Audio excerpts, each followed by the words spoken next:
what we are witnessing today is that basically AI companies are literally scraping anything from the internet without any respect with artists' authorships. On the other hand, I believe that the idea of the lone genius projecting their vision to the world was created just to sell artworks. What I think is that, of course, some artists are geniuses, but many of us are just intermediaries. We are just, you could say, vessels of meanings. So we are channeling something that is part of a bigger system, and we are doing that based on a shared dialogue. That is why I carry out most of my artistic practice in a collective with friends, often under the name of Clusterduck Collective. Sometimes I also enjoy using my own voice, and in these cases, I create it myself. To me, it depends far more on the purpose you are trying to achieve than on the questions of the authorship itself. Also, in both the practices with Clusterduck or when I'm alone, what happens in that is that we integrate materials which are coming from other artists or creators, like memes or found footage. And so in this case, the difference maybe between us and AI companies is that we have very much respect for the sources, and also that we don't make so much money from it. I believe that memes, like a lot of DIY forms of cultural, also subcultural expressions like science fiction, figurines, comic books, are a natural expression. And what it happened with memes, I think, is that by interacting with the platforms and with the web itself, we kind of felt the need to create this medium. And so as this vehicle, they may seem ephemeral, but what they carry is something very meaningful about our zeitgeist, what we think about basically everything and how we communicate between ourselves, being it videos or images or text. And for this reason, of course, I think they are here to last, or at least we should study and the memes and, also bring it to the cultural discourse. For years, people have been trying to teach bots and then AI to use irony, and so to make memes. At first, what we were doing is that we were laughing at the error of AI or at the bot more than with the AI.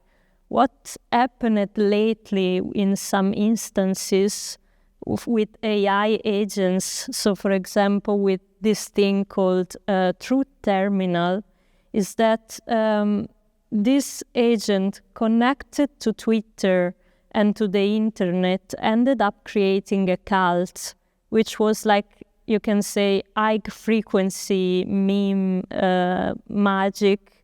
And so the cult was about the goat's gospel, which is basically the worst possible meme, a meme from the past and kind of horrifying. And but we don't know why and how the terminal of truth decided to use this meme before to create a cult and then to create a crypto.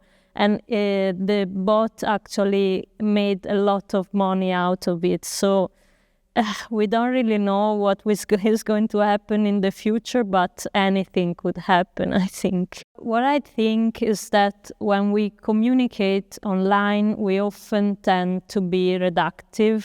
Memes also sometimes can be seen as flattening the communications and, the feelings.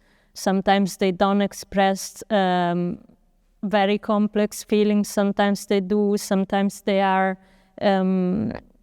playing on this kind of simplicity and complexity by using different layers of irony. But lastly, what I think is that memes are one of the languages that we use to play what Wittgenstein used to call the language game, which is how we use any form of symbol or image or language to agree with each other and, find common meanings, and which is ultimately what we need to do something and work as a society in some way. What I think is that memes can create chaos, but they can also bring enlightenment somehow, so it's all up to us. So they used to say before this last US election that this would be the last human possible elections because of, that internet theory, the current new media system, the fact that is full of any kind of spin doctoring thing, troll farms, bots everywhere, AI agents, astroturfing campaigns. What I feel is that we already kind of passed that point, and that is very, very difficult for, everyone actually to understand and make sense of what's going on by communicating online.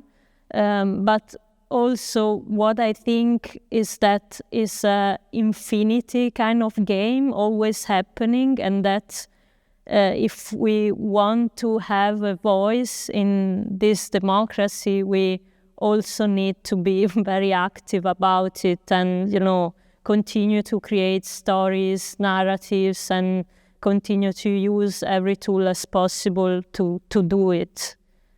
And memes can help also in this.